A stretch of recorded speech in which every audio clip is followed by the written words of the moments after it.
Le 29 septembre, l'Église célèbre la fête des saints archanges à travers le monde. Dans les Écritures, les messagers célestes ont joué un rôle majeur, de la transmission de la Torah sur le Sinaï aux événements décrits dans l'Évangile. Saint Michel, le prince de l'armée céleste dont le nom signifie « qui est comme Dieu », est révéré sur le mont Gargano en Italie. Selon une tradition au 5e siècle, l'archange y est apparu à un évêque suite à un incident mystérieux dans lequel un taureau avait attaqué son pasteur. Saint Raphaël, qui signifie « Dieu a guéri », apparaît dans l'Ancien Testament dans le livre de Tobie, dans de belles pages qui racontent comment il a restauré la vue du pieux Tobie et accompagné son fils Tobias jusqu'à sa rencontre avec Sarah et son mariage avec elle. On se souvient de Saint Gabriel à Nazareth, dans la basilique de l'Annonciation, parce que c'est là que, selon la tradition, l'archange annonça à Marie qu'elle serait la mère du Sauveur. Mais qui était cet ange dont le nom signifie « la force de Dieu » ? Il est cité dans les prophéties de Daniel, a annoncé la naissance de Jean-Baptiste et est connu comme le porteur de messages divins. Questo è molto importante perché l'arcangelo Gabriele è l'annunciatore non di se stesso. C'est très important parce que l'archange Saint Gabriel n'annonce pas lui-même sa propre volonté, mais la volonté de Dieu.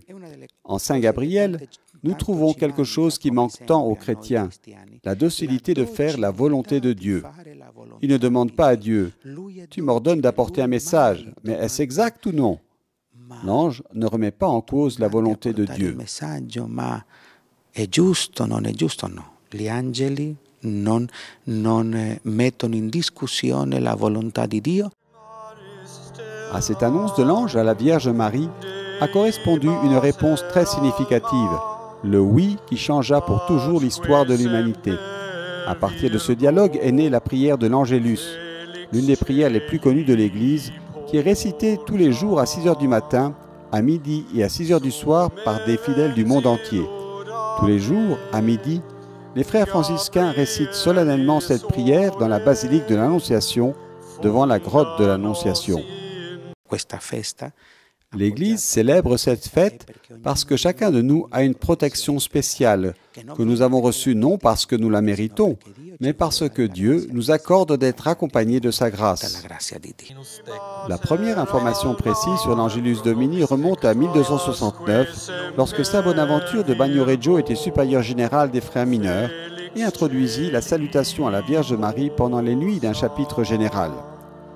L'horaire du matin a été incorporé dans un synode qui a eu lieu à Cologne au début du XVe siècle, tandis que la prière du midi fut insérée après que le roi de France Louis XVI ait demandé au pape Sixte IV de lui accorder 300 jours d'indulgence à ceux qui, à cette époque, auraient récité avec grande dévotion 3 Je vous salue Marie pour la paix et l'unité du royaume.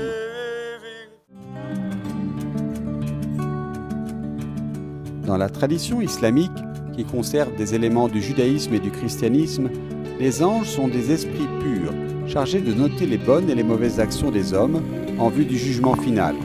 Mais en même temps, ils ne cessent d'implorer la miséricorde de Dieu sur l'homme. La fête des archanges tombe près de la fête des anges gardiens le 2 octobre. Une opportunité de reconnaître que Dieu envoie ses messagers pour guider et inspirer chacun de nous sur son chemin et nous protéger de tout mal.